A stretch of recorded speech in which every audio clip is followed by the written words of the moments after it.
Hey everybody, it's Alissa. I'm back with my Facebook Friday 5 recommendations for 5 books that you can find this weekend to read on Hoopla. So I'm going to start with my first recommendation for younger listeners, and it is by Tom Engelberger, illustrated by Dan Santat, Caldecott Award-winning illustrator.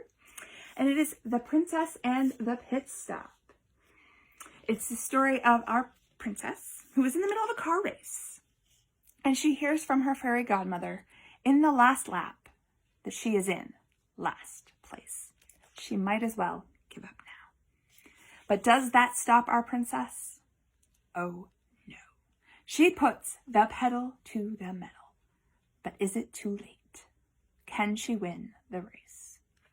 So this is beautifully illustrated, big, bright, bold, colorful illustrations, and there are lots of fun and familiar fairy tale and nursery rhyme characters for you to recognize as you read. So my recommendation this weekend for our early chapter book readers is Dorian Cronin's The Trouble with Chickens, a J.J. Tully mystery. It's the first of the J.J. Tully mysteries, which also is the series that spun the Chicken Squad, if you're familiar with the Chicken Squad. So this is the first book that features the chicks from the Chicken Squad as well. So it's the story of J.J. Tully, who is a retired search and rescue dog. And all he wants to do is spend his retirement in peace and quiet on the farm. And then a chicken named Moosh shows up with her 2 chicks, and she has a problem. And she will not take no for an answer, and so JJ finds himself, for the promise of a cheeseburger, trying to solve a mystery and dealing with these impossible chicks. It's very funny, it's very lighthearted, and it's the perfect book for a quick weekend read. So moving up for my older middle grade readers, my first recommendation is the book that we did with Book Talks, our social justice inspired book club this week, and they also highly recommend it for you. And it is called Inside Out and Back Again by Tana Lai. It's a semi-autobiographical story.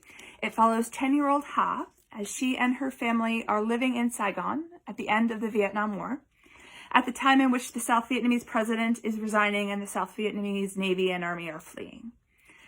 And Ha and her family have to make the decision about whether or not they are going to stay in Vietnam or whether or not they are going to flee. And her mother decides that they are going to leave. And so they attempt to leave and evacuate with the South Vietnamese Navy. And they come to the United States as refugees. And it's Ha's experience, the first half as living in Vietnam and what her life is like, and then it transitions to her life in the United States and trying to learn English and the racism she experiences at school and how her life is different and how she feels about all the things that have happened to her and what her hope is for the future.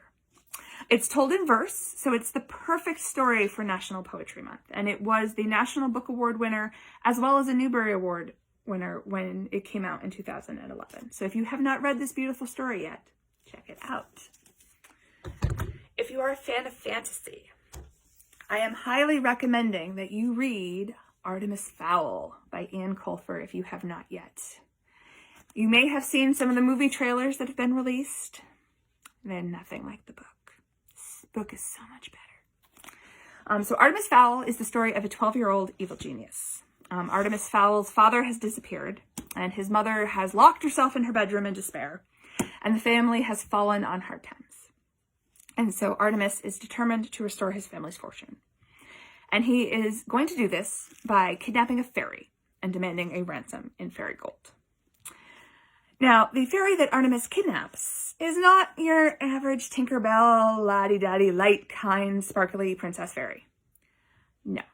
Artemis kidnaps Captain Holly Short, who is a captain in the Leprechaun, which is basically the fairy secret police.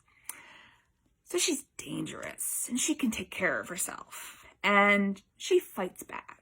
And the fairies don't really take very well to her being kidnapped, and so they fight back. And they have this centaur named Foley who creates these amazing technology that Artemis has to contend with. And, when all things go awry, they send in a troll. If you like funny fantasy, this is perfect for you. Artemis has a very sarcastic, humorous voice. And it also has code at the bottom that you can try and solve as you read through the book. So if you like humorous fantasy, check out Artemis Fowl. The entire series is available in Hoopla, also in graphic novel form. So you can read it as a novel or you can read it as a graphic novel.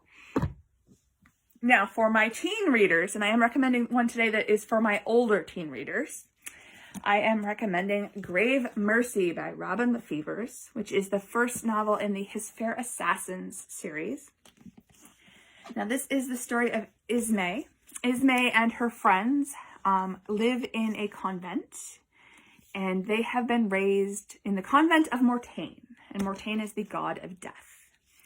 And they have been raised to be assassins for the god of death. So each book in the series follows a different one of the girls as they are sent out on their first mission for Mortain. And so Ismay is sent to the royal court. And so she is dealing with not only having to decide, like, has someone been marked for Mortain? Because if someone has been marked for Mortain, then it's her job to kill them. So have they been marked by Mortain? Have they been marked to die? And navigate the political intrigue in court and all that comes with that. So if you like historical flavored fantasy, this is a great one. It's full of intrigue, a little bit of romance, a little bit of mystery. I highly recommend Grave Mercy, although it does get a little bit violent. So if you are violent averse, it is probably not the series for you. So those are my picks for the Friday 5 for the weekend. I hope that you guys have some great books to read this weekend. And I will be back next week with some more picks. Happy Friday!